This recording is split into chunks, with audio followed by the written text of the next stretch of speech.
തിരുവനന്തപുരത്ത് എത്തിയോ? എത്താറായി. മുഖ്യമന്ത്രിയെ കാണാൻ എവിടെ ഇറങ്ങേണ്ടത്? സെക്രട്ടേറിയറ്റ് പോയാ മതി. അവിടെ ആരോട് ചോദിച്ചാലും പറഞ്ഞുതരും. അവിടത്തേക്കുള്ള ബസ് ഞാൻ കാണിച്ചുതരാം.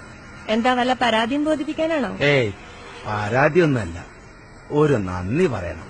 അതെന്താ അങ്ങനെ ഒരു നന്ദി?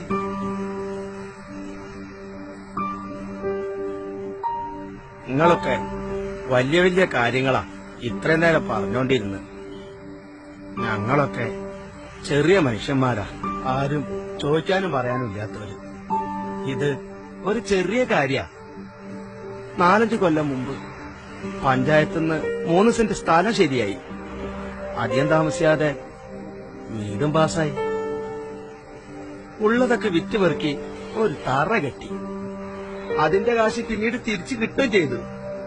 ആ നേരത്താണ് മൂത്തമകൻ തെങ്ങുമെന്ന് വീണത്. കയ്യിലുള്ളതും അതിലപ്പുറം ആശുപത്രിയിൽ ചെലവായി.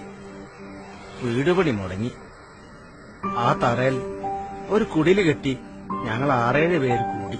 മഴയെന്ന് വരുന്നത് പേടിച്ചിരിക്കുമ്പോഴാ പഞ്ചായത്ത് പ്രസിഡന്റ് വീട്ടിൽ വന്നത്.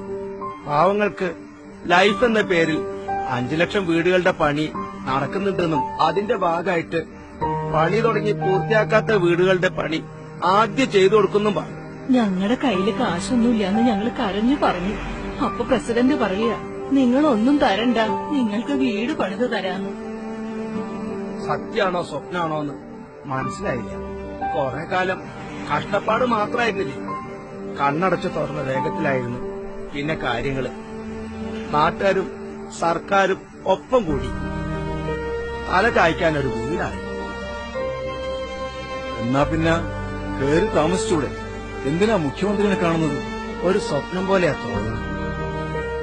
ആരുമില്ലാത്തവർക്ക് ദൈവമുണ്ടെന്ന് പറയണ പോലെ ആരുമില്ലാത്തവർക്കുണ്ടായതാ ഈ സർക്കാർ. മുഖ്യമന്ത്രിയെ കണ്ട് കൈകൂപ്പി നന്ദിന്നൊരു വാക്ക് പറയണം. അങ്ങനെ ഒരു മോഹം അതിനുവേണ്ടി ഇറക്കി തിരിച്ചതാ ഞങ്ങള് രണ്ടാള്. അപ്പോ വെറുതെ അല്ലേ പറയുന്നത്?